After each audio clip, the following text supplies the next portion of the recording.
미국이 한국에 현금 3,500억 달러를 내놓으라고 합니다. 마치 이 엄청난 돈을 맡겨놓은 것처럼 말이죠.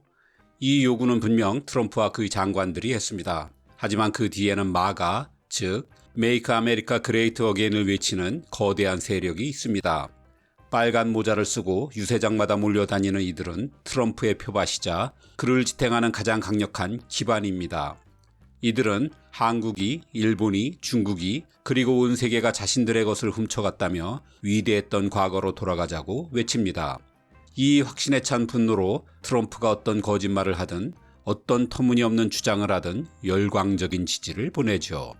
트럼프를 앞세워 미국 정치는 물론 세계를 뒤흔들고 있는 마가와 마가맘스, 그들은 누구이고 무엇을 두려워하며 어떤 세상을 원하는 걸까요?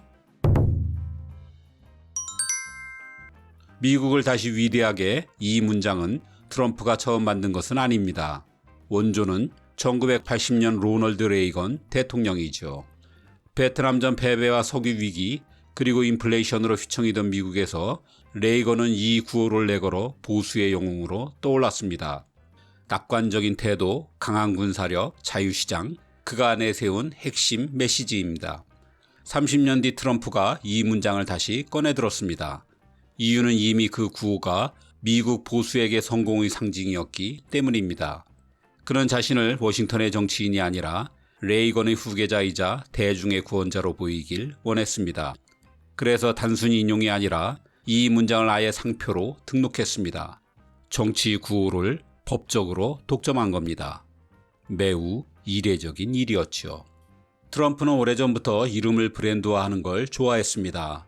호텔, 골프장, 스테이크, 향수, 와인까지 그는 어디에든 자신의 이름을 붙여 물건과 서비스를 팔았습니다. 정치도 예외가 아닙니다.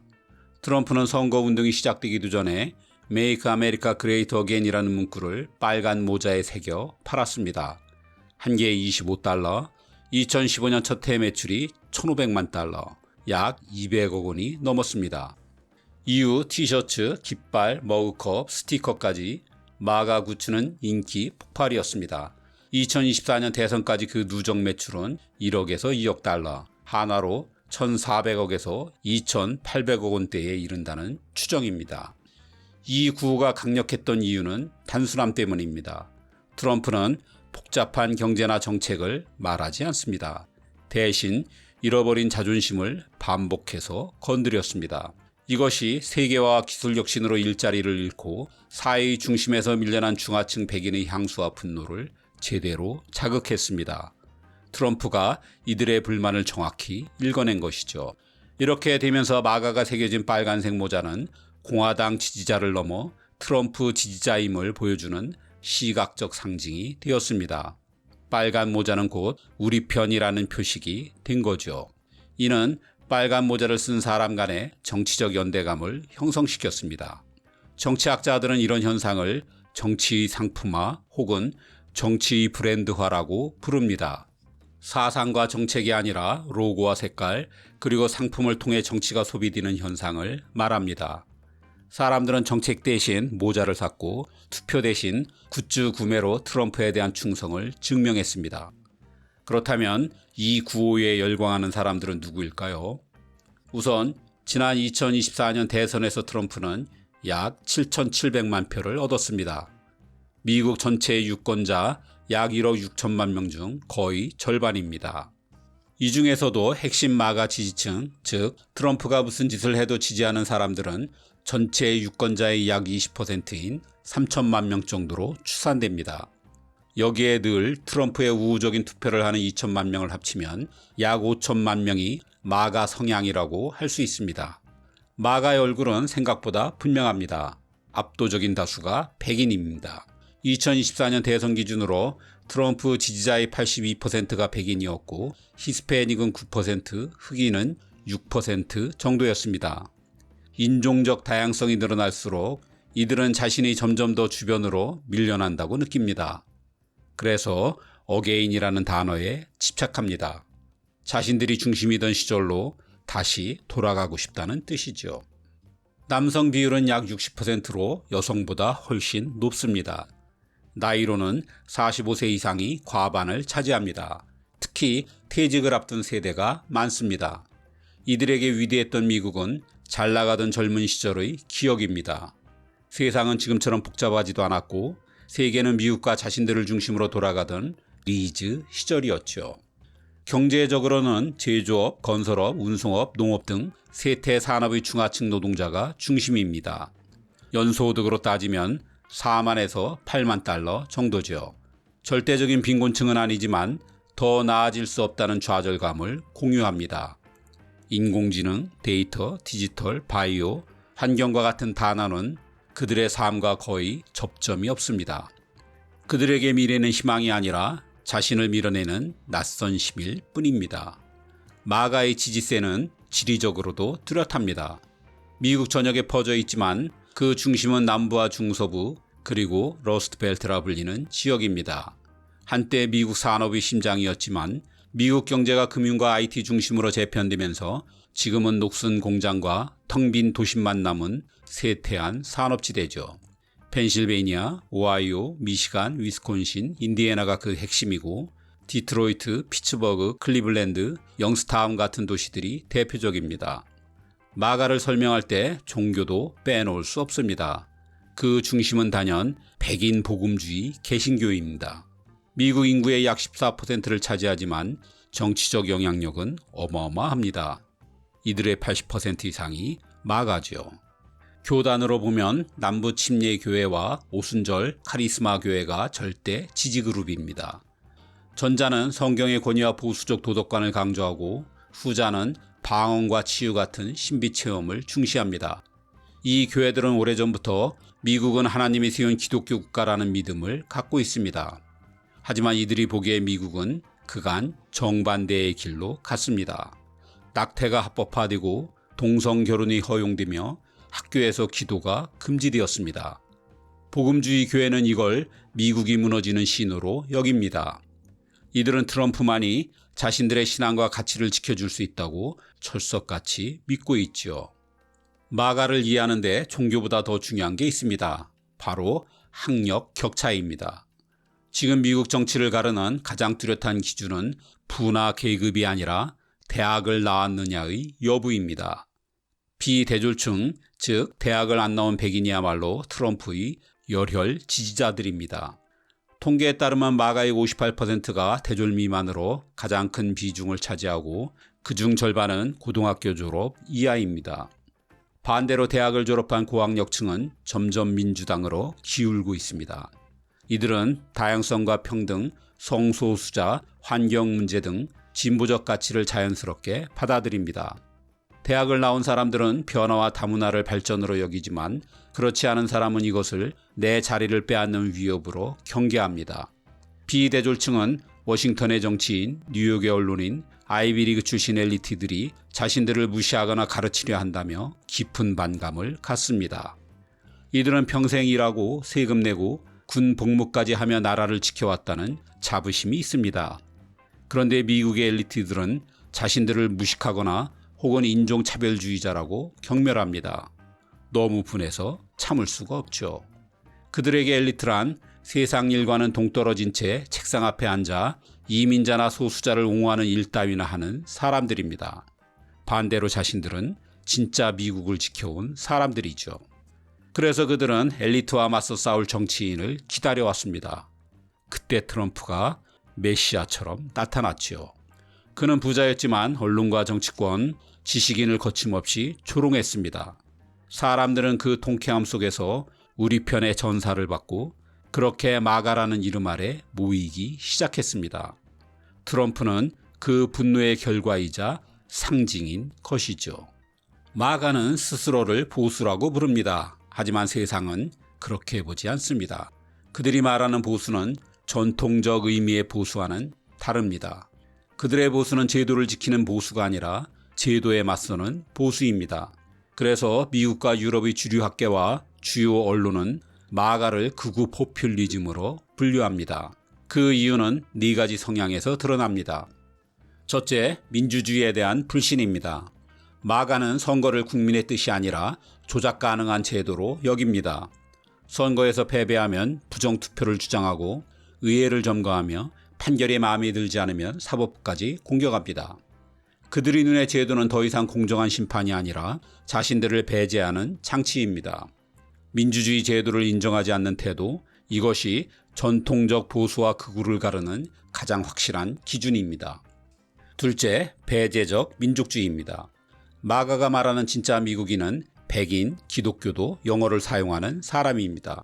이민자, 흑인, 성소수자는 우리 일자리를 빼앗거나 미국을 타락시키는 존재일 뿐입니다. 이들은 다양성을 위협으로 보고 우리의 미국을 되찾겠다고 외칩니다. 하지만 그 우리에는 수많은 미국인이 포함되지 않습니다. 셋째, 반지성주의입니다. 마가는 언론, 과학자, 법조인, 교수 같은 전문가 집단을 국민을 속이는 엘리트로 규정합니다. 기후변화, 백신, 선거제도 같은 과학적, 제도적 합의조차 거부하죠. 전문가의 분석보다 자신의 경험이 더 옳다고 믿습니다. 그래서 사실보다 감정이, 논리보다 직관이 우위에 놓입니다. 이런 반지성주의가 민주주의의 기반인 합리적 토론을 무너뜨렸습니다. 넷째, 폭력의 정당화입니다. 마가는 폭력을 국가에 대한 공격이 아니라 국가를 되찾는 행위로 인식합니다. 총은 자유의 상징이자 부패한 권력에 맞서는 시민의 권리입니다. 그래서 거리점거도 주청사 습격도 불법이 아니라 정당한 저항으로 포장합니다. 스스로를 애국자라고 부르는 게 이런 이유에서죠. 폭력은 분노의 폭발이 아니라 정의가 사라진 세상에서 어쩔 수 없이 해야 하는 일이라고 확신하기도 합니다. 마가는 공화당의 일부로 출발했지만 지금은 완전히 다른 성격의 세력이 되었습니다.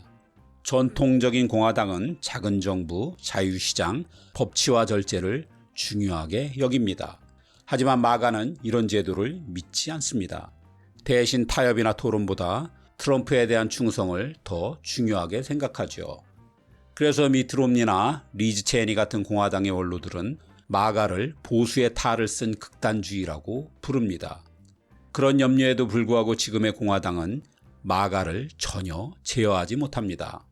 오히려 마가가 공화당을 완전히 장악했죠. 오늘날 공화당의 선거 전략과 메시지, 그리고 후보를 고르는 기준까지도 마가의 세계관에 맞춰 바뀌었습니다. 대신 품이 있던 보수의 언어는 이제 공화당에서 찾아보기 힘듭니다. 공화당은 이제 보수의 당이 아니라 트럼프의 당이 되었습니다. 마가가 공화당을 장악하면서 이제 이들은 미국 극우 전체의 상징이 되었습니다. 물론 극우가 마가 하나로만 구성된 건 아닙니다. 그 주변엔 크게 세 갈래의 세력과 흐름이 있습니다. 먼저 마가 맘스입니다. 트럼프를 지지하는 대표적인 여성 조직입니다. 팬데믹 시기에 마스크, 백신, 성교육, 인종교육 논란을 계기로 세력을 넓혔습니다. 진보가 지배하는 학교가 아이들을 망치고 있다는 위기의식 속에서 이들은 문화전쟁의 선봉을 막고 있습니다. 마가 맘스가 여성차별적 언행을 일삼는 트럼프를 지지하는 이유는 심플합니다. 트럼프의 공격성과 남성성을 혼란스러운 세상을 바로잡을 강한 보호자의 상징으로 보기 때문입니다. 그들에게 마가는 무너져가는 가족과 질서를 지켜줄 마지막 울타리입니다. 둘째는 무장조직입니다. 대표적으로 프라우드 보이스, 오스키퍼즈 같은 단체가 있습니다. 이들은 군복을 입고 총기로 무장한 채 시위에 참여합니다. 스스로를 애국자라 부르지만 실제로는 폭력을 정당화하며 극우의 행동대 역할을 하죠. 2021년 의회 난입 사태도 이들이 주도했습니다. 마지막은 음모론 집단인 큐어논입니다. 딥스테이트가 나라를 조종한다. 트럼프는 악을 처단할 구원자다라는 믿음으로 결집했습니다. 정치라기보다 종교에 가까운 이 신념은 온라인을 통해 퍼지며 수백만 명의 추종자를 만든 새로운 형태의 극우 운동이 되었습니다. 마가가 꿈꾸는 위대한 미국은 미래가 아니라 과거입니다. 그들이 그리워하는 이상적인 미국은 대체로 1960, 80년대의 백인 중심 사회입니다. 남성이 가족의 중심이었고 공장이 지역 경제를 지탱했으며 교회가 도덕의 기준이던 시절이죠. 국경은 닫혀 있었고 미국은 세계의 중심이었습니다. 그들이 추구하는 국가는 복잡하지 않습니다. 경제적으로는 보호무역과 제조업 부활, 사회적으로는 전통적 가족제도와 기독교 중심의 공동체, 정치적으로는 엘리트 대신 보통 사람의 권력, 국제적으로는 동맹보다 자국 이익을 중시하는 나라입니다. 백인 남성이 이끄는 질서 있는 사회, 다양성과 변화보다 익숙하고 동질적인 옛 미국으로의 회귀를 원하는 것이죠. 그런데 사실 마가의 세계관은 무엇을 좋아하느냐보다 무엇을 싫어하느냐에서 더 선명하게 드러납니다. 다문화주의는 이민자가 우리의 몫을 빼앗는 것으로, 페미니즘은 가정과 교회를 무너뜨리는 힘으로, 정치적 올바름은 표현의 자유를 억압하는 검열로 여깁니다. 언론과의 엘리트는 진실을 왜곡하는 배신자이며, 기후정책과 글로벌 협약은 미국 산업의 발목을 잡는 규제로 단정합니다. 이렇듯 마가의 정치는 새로운 세상을 만드는 게 아니라 잃어버렸다고 믿는 과거를 복원하려는 문화적 반혁명이라 할 수 있습니다. 기술 혁신이 새로운 질서를 만들 때마다 그 반대편에는 언제나 불안이 있었습니다. 19세기 산업혁명 때 기계가 일자리를 빼앗는다고 믿은 노동자들이 방직기를 부쉈습니다. 그들을 러다이트라 부릅니다. 마가는 그 시대의 러다이트와 닮았습니다. 이들은 기술이나 제도 그 자체보다 세상이 너무 빨리 변하고 있다는 사실에 저항합니다. 하지만 Make America Great Again이라는 트럼프의 구호는 잠시 위안을 줄 수는 있지만 그 누구도 변화를 멈출 수는 없습니다. 미국 경제의 중심은 이미 제조업이 아니라 기술 산업이고, 세계는 국경이 아닌 데이터와 자본으로 연결되어 있습니다. 백인이 압도적 다수였던 시대는 끝나가고, 교회 역시 더는 사회의 도덕 기준이 아닙니다. 그들이 그리는 세상은 이미 되돌릴 수 없는 먼 과거입니다. 반면 그들이 두려워하는 세상은 이미 현실입니다. 마가는 이를 외면하지만 결과가 달라질 리는 없습니다. 문제는 그 길 끝에 있는 게 위대한 미국이 아니라 낯선 미국이라는 점입니다. 게다가 그 혼란이 다름 아닌 세계 최강국에서 벌어지고 있습니다. 이 탓에 우리의 경제와 안보는 물론 세계의 질서도 위태롭습니다. 과거로 향하려는 마가의 발걸음이 과연 어떤 미래를 맞게 될지 전 세계가 숨죽인 채 지켜보고 있습니다.